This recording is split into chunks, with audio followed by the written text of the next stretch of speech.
ഭേദമന്യേ സ്ത്രീ പുരുഷന്മാരിൽ കാണുന്ന പ്രധാനപ്പെട്ട ഒരു പ്രശ്നമാണ് മുടി കൊഴിച്ചിൽ. മുടി കൊഴിച്ചിലുമായി നമ്മളൊരു ഡോക്ടറെ കാണാൻ ചെന്ന് കഴിഞ്ഞാൽ സാധാരണഗതിയിൽ ആദ്യം പ്രിസ്ക്രൈബ് ചെയ്യുന്ന ഒരു സപ്ലിമെൻറ്റ് സിങ്കാണ്. തീർച്ചയായിട്ടും സിങ്ക് എന്ന് പറയുന്ന കണ്ടൻറ്റ് വളരെ മുടി കൊഴിച്ചിലിനെ പ്രിവെൻറ്റ് ചെയ്യാൻ സഹായിക്കുന്ന ഒരു ഘടകമാണ്. സിങ്ക് നമ്മൾ സാധാരണ കഴിക്കുന്ന പല ഭക്ഷണങ്ങളിൽ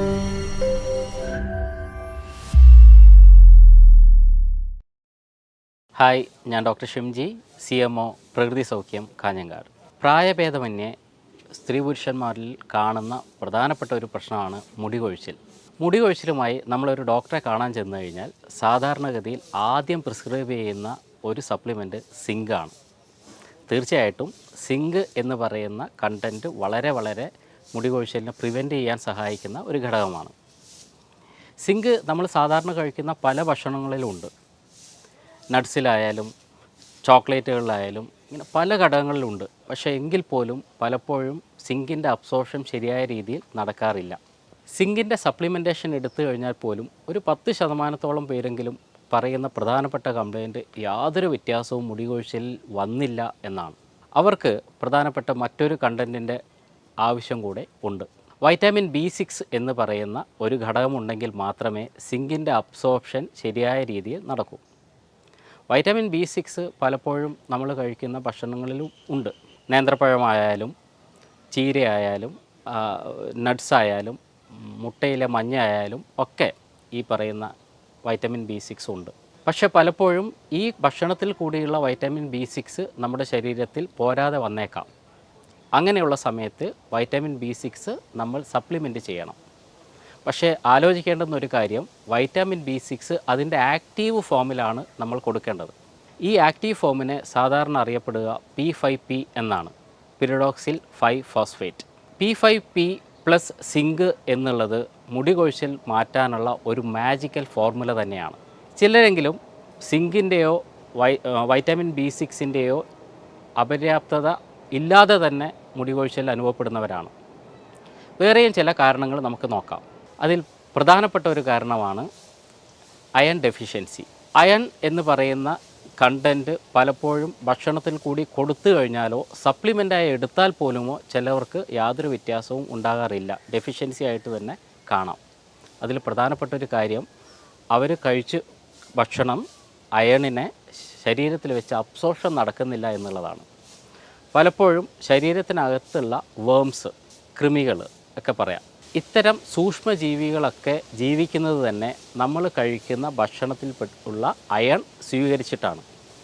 അപ്പം ഈ സൂക്ഷ്മജീവികളെ, പാത്തോജനിക്കായിട്ടുള്ള സൂക്ഷ്മജീവികളെ പ്രത്യേകിച്ചും പുറത്തേക്ക് കളഞ്ഞാൽ മാത്രമേ അയൺ ഡെഫിഷ്യൻസിയെ നമുക്ക് മാറ്റാൻ വേണ്ടി കഴിയൂ. ലക്ഷണത്തിനനുസരിച്ച് ശരിയായ രീതിയിലുള്ള ഡീവോമിങ് ഇത്തരം സാഹചര്യത്തിൽ ആവശ്യമായി വന്നേക്കാം. അത് ഒരു ഫിസിഷ്യന് കൃത്യമായിട്ട് മനസ്സിലാക്കാനും സാധിക്കും. വയറിനകത്ത് ഇത്തരം സൂക്ഷ്മജീവികളുടെ പ്രവർത്തനം ഉണ്ടെങ്കിൽ നമുക്ക് മനസ്സിലാക്കാൻ പറ്റുന്ന ചില ലക്ഷണങ്ങളുണ്ട്. അതിലൊന്നാണ് ബ്ലോട്ടിങ്, വയറ് വീർത്ത് വരുന്ന പോലെയുള്ള, ഗ്യാസ് ട്രബിൾ പോലെയുള്ള ബുദ്ധിമുട്ടുകൾ, സ്കിന്നിന് വരുന്ന ചില ലീഷൻസ്, മുടി കൊഴിച്ചിൽ, ഇങ്ങനെയുള്ള ചിലപ്പോൾ സ്നീസിങ്, അലർജിക് റിയാക്ഷൻസ്, ഇങ്ങനെയുള്ള പല ലക്ഷണങ്ങളും ഇത്തരത്തിലുള്ള സൂക്ഷ്മജീവികളുടെ അളവ് വർദ്ധിക്കുന്നതുകൊണ്ട് കാണാം. അപ്പോൾ തീർച്ചയായിട്ടും ഇത്തരം ജീവികളെ, മൈക്രോബ്സിനെ ശരീരത്തിൽ നിന്ന് പുറത്തേക്ക് കളയാൻ വേണ്ടിയുള്ള പ്രവർത്തനങ്ങൾ ചെയ്താൽ മാത്രമേ ശരീരത്തിൽ അയണിൻ്റെ അംശം വർദ്ധിക്കുകയുള്ളൂ. മറ്റൊരു പ്രധാനപ്പെട്ട കാരണമായിട്ട് കാണാൻ പറ്റുക മെനോറേജിയ എന്നുള്ള കണ്ടീഷനാണ്. എക്സസീവ് ബ്ലീഡിങ് ഉണ്ടാവുക. അത്തരം സ്ത്രീകളിലും സാധാരണഗതിയിൽ മുടി കൊഴിച്ചിലിനുള്ള സാധ്യത വളരെ അധികം തന്നെയാണ്.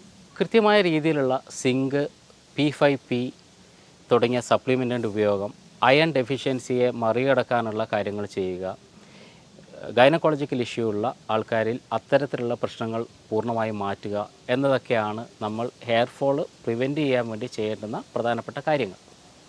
ഹെയർ ഫോൾ പ്രിവെൻറ്റ് ചെയ്തുകൊണ്ട് മാത്രം നല്ല ഭംഗിയുള്ള ഒരു മുടി ഒരാൾക്ക് ഉണ്ടാവണമെന്ന് യാതൊരു നിർബന്ധവുമില്ല. മുടി അഴകായിട്ട് വരണമെന്നുണ്ടെങ്കിൽ, ശക്തിയായിട്ട് വരണമെന്നുണ്ടെങ്കിൽ അവിടെ പ്രധാനപ്പെട്ട ചില വൈറ്റാമിനുകളുടെ പ്രസൻസും ആവശ്യമാണ്. അത്തരത്തിലുള്ള ഒന്നാണ് വൈറ്റാമിൻ D. നമ്മുടെ ഇപ്പോഴത്തെ ജീവിത സാഹചര്യത്തിൽ വെയിൽ തീരെ കൊള്ളാത്തവരാണ് നമ്മളെല്ലാവരും.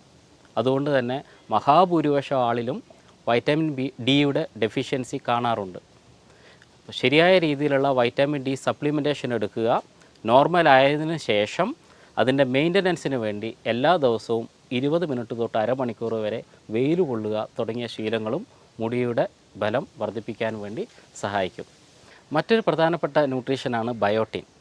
ബയോട്ടിൻ്റെ അപര്യാപ്തത മനസ്സിലാക്കുന്നത് മുടി കൊഴിച്ചിൽ കൊണ്ട് മാത്രമല്ല, പലപ്പോഴും അത്തരം ആൾക്കാരിൽ ബ്രിട്ടിൽ നീഡ്, നഖത്തിന് വരകൾ വരിക, നഖം പൊട്ടിപ്പോവുക തുടങ്ങിയ പ്രശ്നങ്ങളും കാണിക്കാറുണ്ട്. ഇപ്പം ബയോട്ടിനും വൈറ്റാമിൻ ഡിയും ശരിയായ രീതിയിൽ ശരീരത്തിലേക്ക് കൊടുക്കുക അല്ലെങ്കിൽ സപ്ലിമെൻറ്റ് ചെയ്യുക എന്നതും പ്രധാനപ്പെട്ടൊരു കാര്യമാണ്.